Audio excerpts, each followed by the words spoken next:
Let's start though with your old team, London Wasps, who on Friday night are preparing to take on the mighty Leinster, three-time European champions. Should be an absolutely cracking game.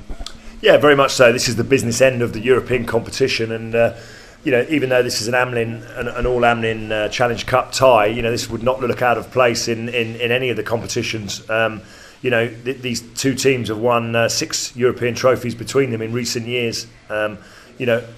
Wasps welcome the current holders of the Heineken Cup, Leinster, albeit with a few injury worries of their own. But Wasps. This is a tie that Wasps supporters have really been waiting for and looking forward to. It feels like a long time since they've had a big European tie, and this is without doubt a really big European tie opportunity to take another step towards possibly getting Heineken Cup qualification, which would be crucial for Wasps, and the chance for many of their players to put themselves on one of the biggest stages of all. Maybe players that don't get the opportunity at international level. So some outstanding performers for both sides, even though Leinster have got their injury worries. So it promises to be a really mouth-watering tie.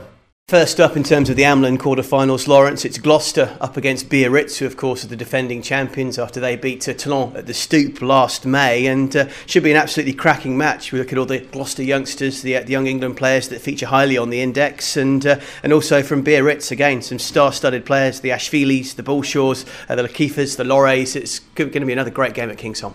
Yeah, it will be, and Biarritz have been a little bit up and down in their own domestic competition. They tend to be much stronger at home than they are away from home, which is why I would tip Gloucester to be favourites for this particular contest. Gloucester have got some real momentum behind them at the moment. Nigel Davis has got them working really well. They've beaten the champions Harlequins in recent weeks, so good momentum coming into this competition. As you say, Freddie Burns, some May, some really good, exciting players. And that crowd as well. That Kingsholm crowd, still a big factor in big competitions. So it's going to be interesting. I mean, if the weather is bad, which could possibly happen this weekend, then Biarritz have certainly got the pack and the half-backs and the sort of the game really to. If it ends up being tight, to sneak a win, and with the likes of Yashvili kicking the goals, and that they're always a threat. So tough one to call really, but you'd have to favour the youth of Gloucester and the all running game. That my worry is that they just sometimes take a few too many risks, which in against quality opposition can end up costing you dearly. But I still think they've got enough to progress. Bath against Stade Francais, the Saturday lunchtime kick-off at the Rec that Nick's going to be covering for us. It could be an absolutely brilliant match, I think. You look at Bath, a little bit hit and miss this season, but on the Amlin Opta Index, the likes of Dave Atwood and Francois Lou in the back row, and some exciting young forwards as well, battling against a Stade team, of course, that again is star-studded and were runners-up to Quins, weren't they, a couple of years ago in this tournament? They were, and these are two teams that are going through a bit of a rebuilding process at their respective clubs. Stade have lost their way a little bit recently, and there's a lot of turmoil going on at the club. They seem to be slipping down the French league as opposed to up towards the playoffs. Bath, conversely, of just finding form at the right time. They've had a good couple of wins, climbing up the leagues, sort of nicely placed in mid-table, and this really gives them an opportunity to keep that progression going. You'd have to say again, with home advantage, Stade don't tend to travel particularly well from my own experiences.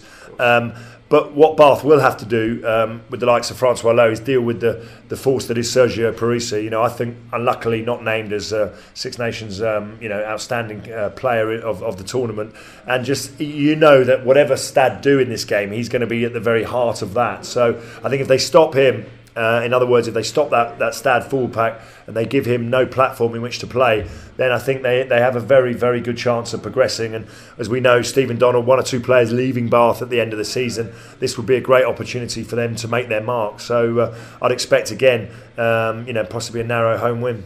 And the last of the Amlin quarter-finals is an all-French affair, but Lawrence, this should be an absolute cracker. Perpignan against Toulouse, another team a bit like Leinster, who aren't used to necessarily being in the Amlin, particularly Louis Picamoles, who was outstanding during the Six Nations. He rates incredibly highly on this year's Amlin Opta Index, one of various top players who are going to be on show in this one.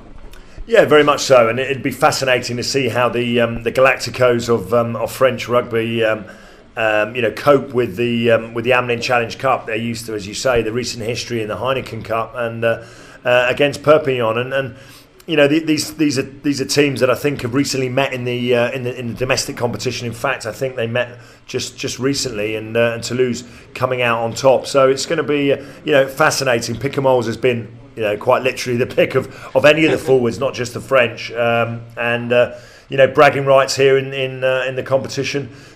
Toulouse well placed in the domestic competition, look like they're comfortable for a playoff place. Perpignan maybe not quite as much, so perhaps that little added motivation will be what's required to get the result their way.